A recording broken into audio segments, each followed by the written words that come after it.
So, seeing as all the fancy people would like me clean-shaven and well-groomed... Fuck that shit, no.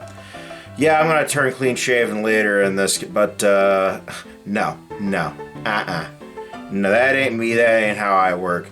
Neither is this shirt. But right now, we're in my shop, motherfuckers, so, yeah. We're gonna throw that aside and get to what we're doing. So, we're gonna do... These boy. We have a boat. And I'm gonna give it the dreadnought treatment again. Because why would I not? And that, of course, means... we do an unboxing. We've done an unboxing. Random piece. Is this parchment paper? I don't know about you guys, but I know where this is going.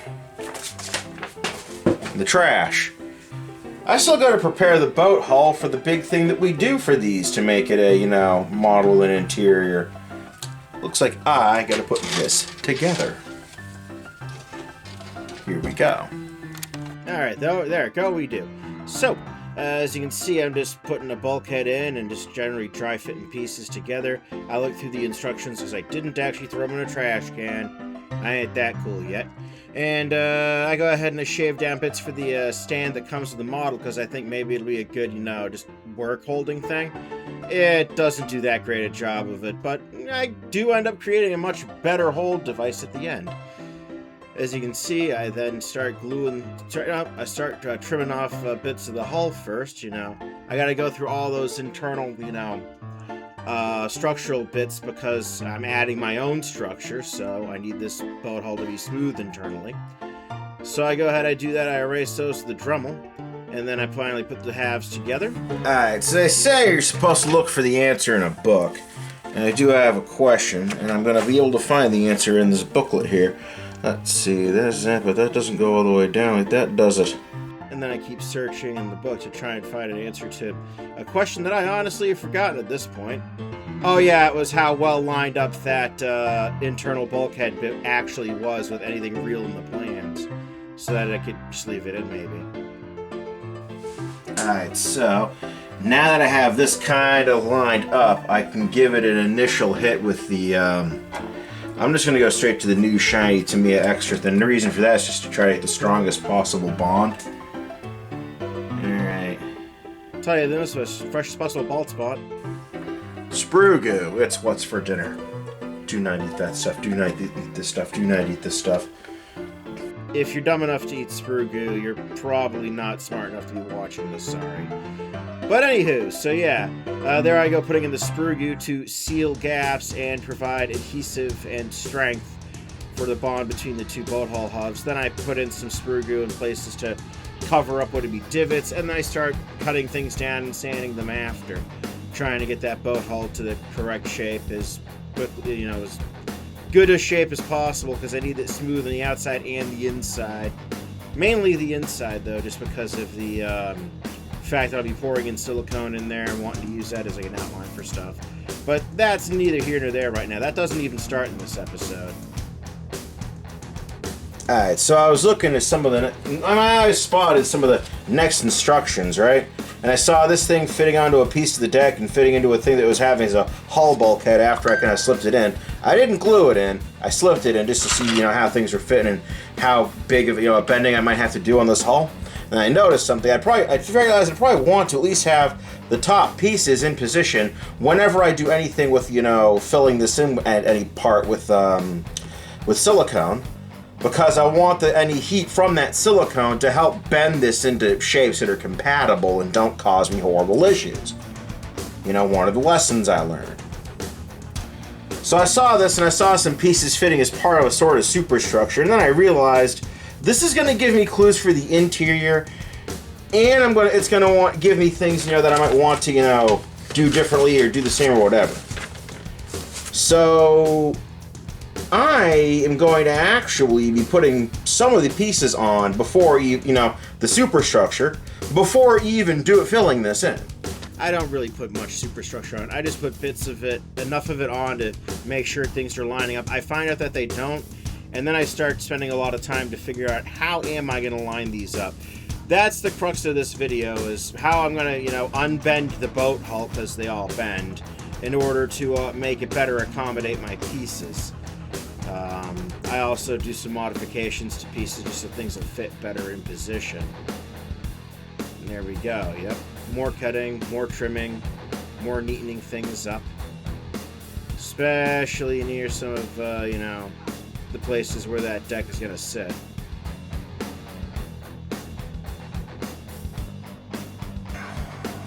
Like, this is one of those pictures that, like, I have mixed feelings looking at. Because you can tell the guy painting it did the best possible job he could. But it's like, the kit could be so much more. It just... I guess it makes everything feel kind of like it's fat-fingered almost, if that makes any sense. Like, the whole kit is just... everything is too... I want to say bulky. Like, bulkier than it'd be in real life or something. I don't know. There's just something about it, you know? It's not a bad kit. I mean, it does promise to require quite a bit of skill to build, so that's always nice. Not sure how many pieces it is. But I know it's over 100 steps according to the, you know, kit's instructions, so that's gonna be cool, you know? That's gonna be a fun thing to ignore. Okay, I put it that, okay, it's going back in the toilet paper pile now. No, I don't put it in a toilet paper pile, don't worry. That joke has gotten old. But all this cutting and stuff, I did make a joke about cutting, but the wife wanted me to put it on the cutting room floor, so I've cut it from the video. That'll be our cutting joke instead, just simple alliteration. Not to be confused with puns, because then I would be punished for my punditry. Okay, so you can see I'm just doing more sanding, more filling the outside with the sprue glue, trying to even it out. And now, of course, to look at the real instructions of this kit. There we go. The real instructions, aka the plans I'll be using and then mashing, because the plans I have are for the Agassiz, not for the Snowberry. They were two different vessels. But this is supposed to be a Flower class Corvette that got modified anyway, was my thinking of how I would model this as. So, you know, I'm going to have plenty of artistic license here. Bismarck, not so much. Titanic, definitely not so much. But here, I have all sorts of artistic license. Not enough to put like a miniature Bad Dragon dildo on the front for a, you know, one of those gargoyle things, but I have artistic license. I need to get better joke material.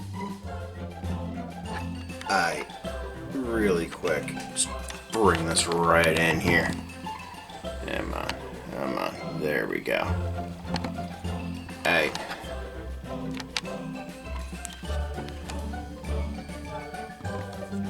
So, as you can see, I ain't even modded the boat or anything yet, and that fit is atrocious. I've got my work, again, it's... I mean... Like, the sad thing is, like, it's a good scale, and it's gonna be... Again, this is gonna be a good learning project, but it's like, I mean... I did test fit the Trumpeter deck. It fits so much better than this.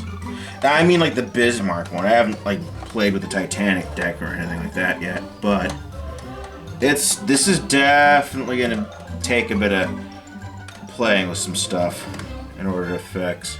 By playing with things, what I end up doing is, well, you'll see.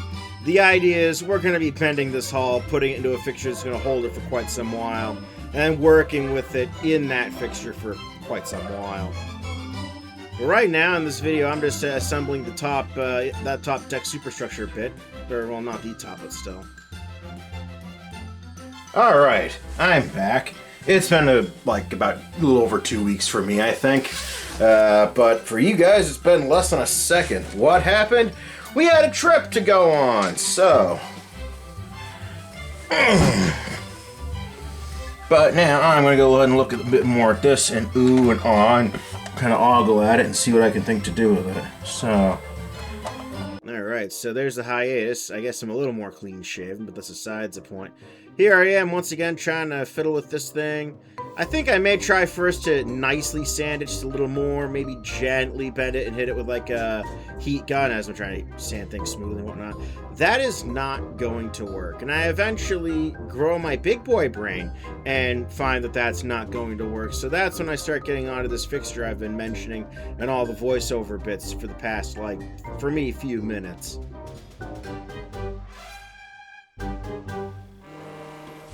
Hey.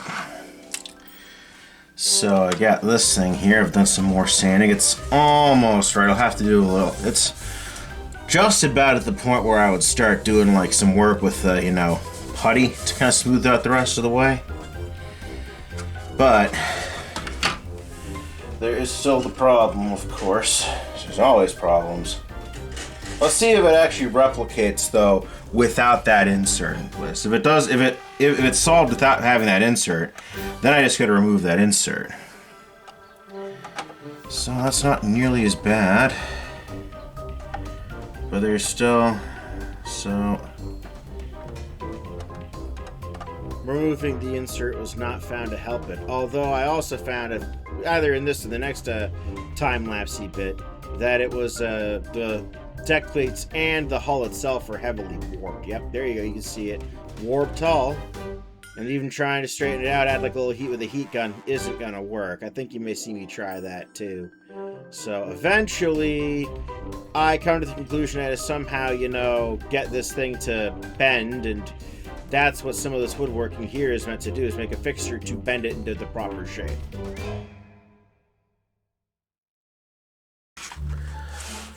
Okay, I've hemmed my haws, so here's what I'm going to do. So, I have some ability to do some rudimentary shaping of plywood in my basement.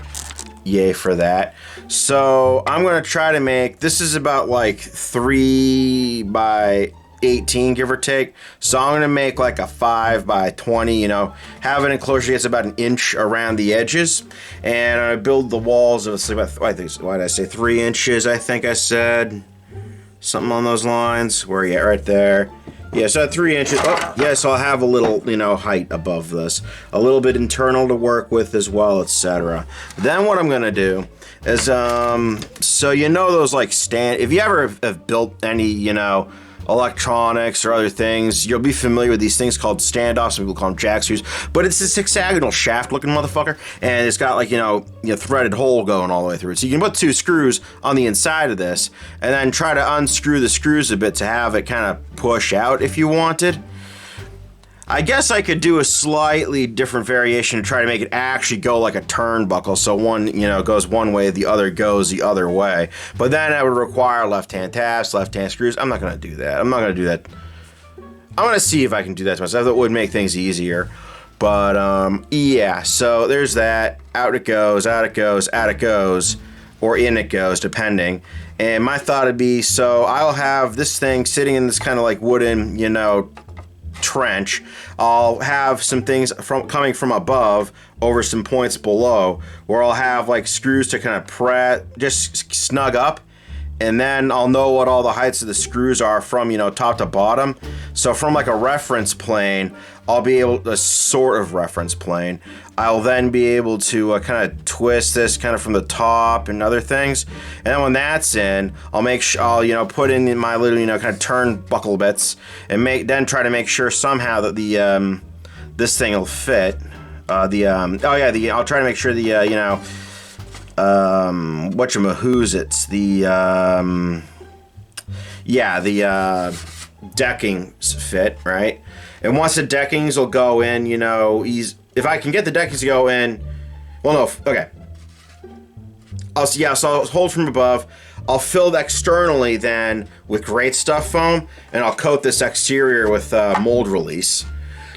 The idea being is that the mold release should work on polyurethane, so it should hopefully work on making great stuff not really stick to this.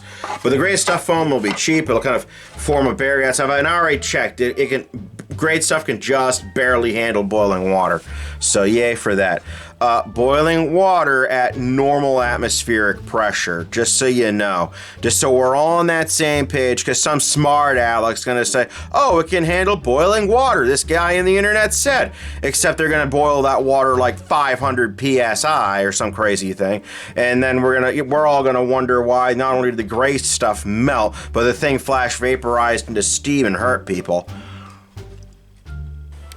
Alright, so just a little lesson for everybody, because I thought this would sit pretty good. Measure twice and cut once. Well, measure twice and cut once are words to live by. Also, words to live by is, you know, caffeine powder. That was what I was putting into that drink there. But yeah, so I go ahead and I look at the measurements, try to make sure I'm moving things, doing things correctly. And these pieces fit a lot better than the last ones. So I go and I start working to get that to the correct height that I want. And then after I get it to the correct height that I want, that's when I go ahead and I just use multiple passes on these the saw to act like a dado. So that way I can cut the pathway for the plywood sides of that trough thing. And yeah, and that's about what I do. And of course I try to be safe when I can, but I'm sure every woodworker right now is mad at me. Oh boy. Yeah, that's true. Hey, they fit, and they fit really good now. Sweet. And this should just barely be outside. Perfect. Great. So now, something y'all are probably noticing. How am I going to secure these now movable thingamabobs in place? You know, to make sure I'm kind of pushing at the right points and whatnot. Same for the boat. I'm going to want to keep it from moving too much side to side too, right? Of course I am. Well, my plan was put some dollops of modeling clay in points, right? And that'll hopefully make these all sort of work good. All right. Although I guess to do that, what I would want to do is actually... Okay, there's a lot of ways I could skin this cat. Now I have to think again. Why? Why do they make me keep thinking? I want the thinking to stop.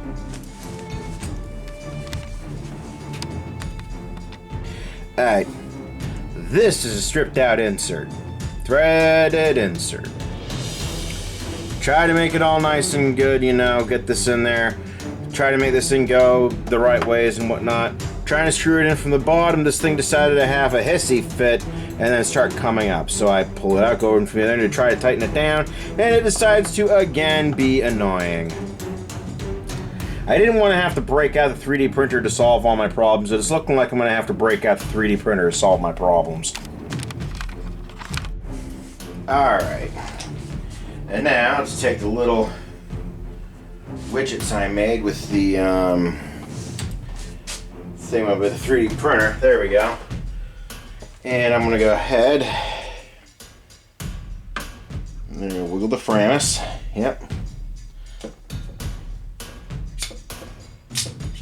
There we go.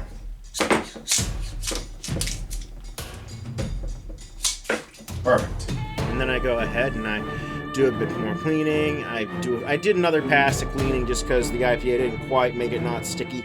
And then after that, I go ahead and I start putting the boat hull into position. I put the air dry clay down. That way it acts kind of like a shaping V block to hold the boat hull as level as it could be held. And then I went and I screwed together everything with into the plywood with those wood braces that I made that were originally going to have the screws coming out of them, but now are just going to hold the 3D printed things that I made to solve all my problems. You'll then see me super glue the nuts into the 3D printed bits, and I put them in such a way so that the screw pressure pushing down onto the model would push those nuts up into the 3D print so they wouldn't let go as easy. And now you'll see me, yep, doing that assembly I already foreshadowed. Or maybe it's not foreshadowed, just mentioning in advance or whatever. But yeah, I do some cleanup, I do some super gluing, and then I screw them into the wood bits as well with just regular wood screws. And then I go ahead, after putting these in, I start an initial snug up of the screws just to kiss the hull at certain points. And then after looking things down, I try to get them reasonably touching without really distorting things. And then I break out the calipers and I measure the points. And what I try to do is across each wood beam, level the 2 points together versus the bottom of the trough.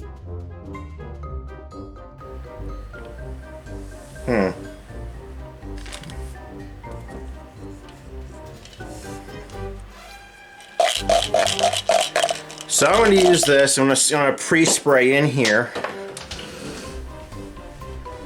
Ooh.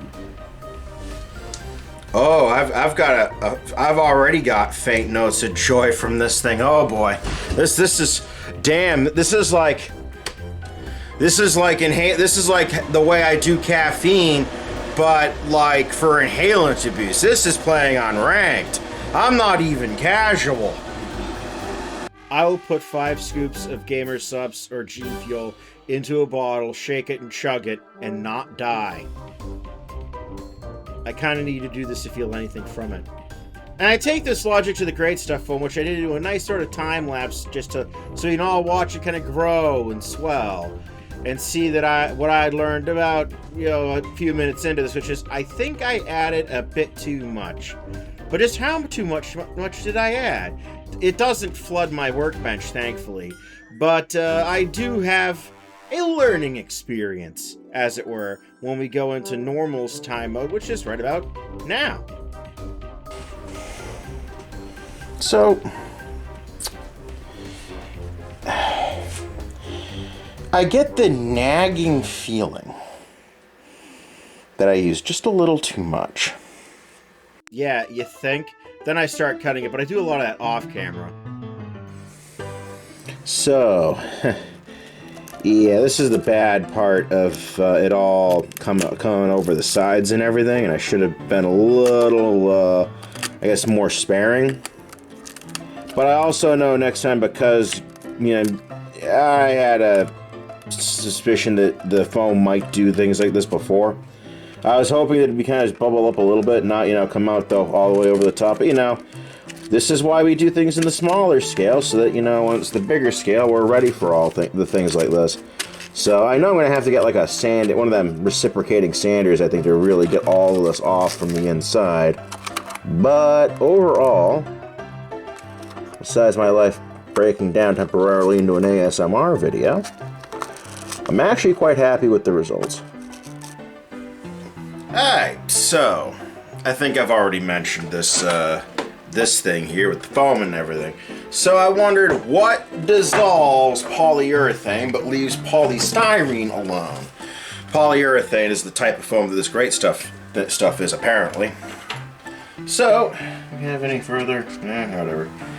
So, point is, I looked at chemical compatibility. Now, normal chemical compatibility is, hey, this thing touches this and they don't react. Yay! Well, I was looking for it from the other way around. Because if it says, hey, this stuff is what you want to touch in applications, it also says this is what you don't want to touch in standard applications. By that, I mean your piping is resisting the hot chemical you're pouring on. Yeah, I don't know. Given the way the world works, probably into little kids' bellies. Fuck, that's depressing. But I know the cure for depression, too. But, here it is. I'm not even going to do that much. Okay, a little more just so we can see it. Pick it up on the camera. Okay.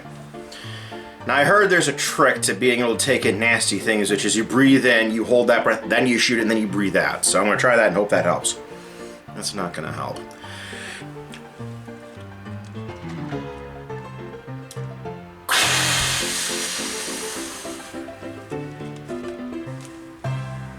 So, that sucks. It'll tipple me a little bit, but now on to the main occasion. Let's see if this actually works as a chemical solvent. Not that I do everything off of camera. I mean, I did the Everclear on camera. I'm going to do cleaning using the Everclear as a chemical solvent of sorts on camera. And, I mean, I think it may have helped a little bit, and I mentioned it later, it may have helped a little, but it wasn't like the magic bullet I was hoping for.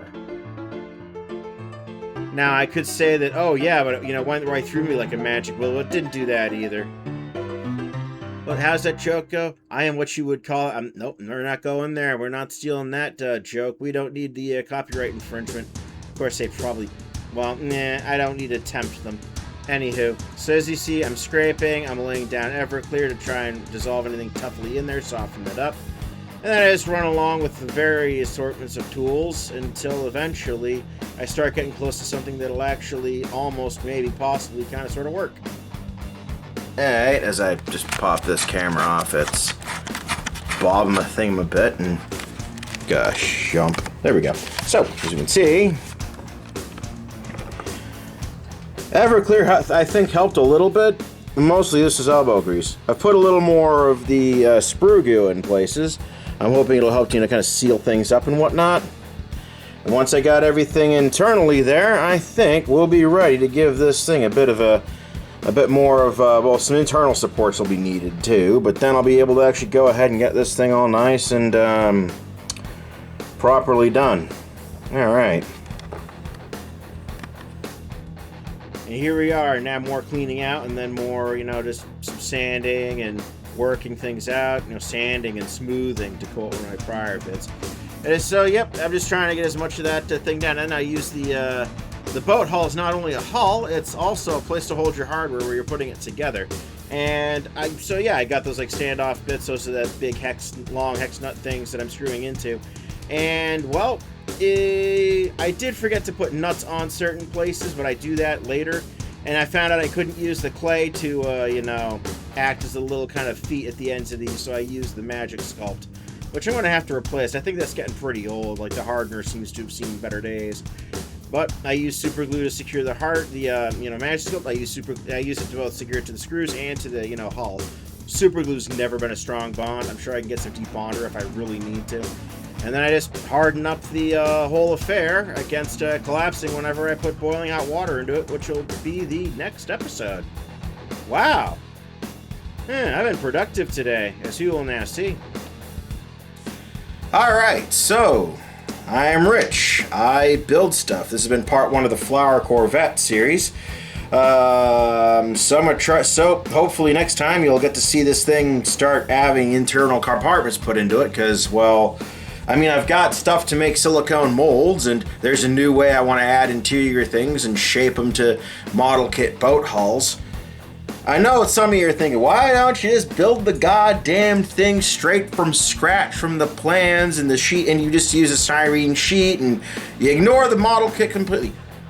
It's because I'm lazy, okay? There's a kit on the shelf, has most of the parts that I can use or would need, versus me having to build every single little thing by hand.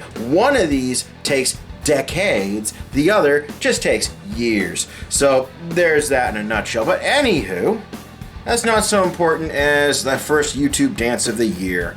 And it's in January, holy shit!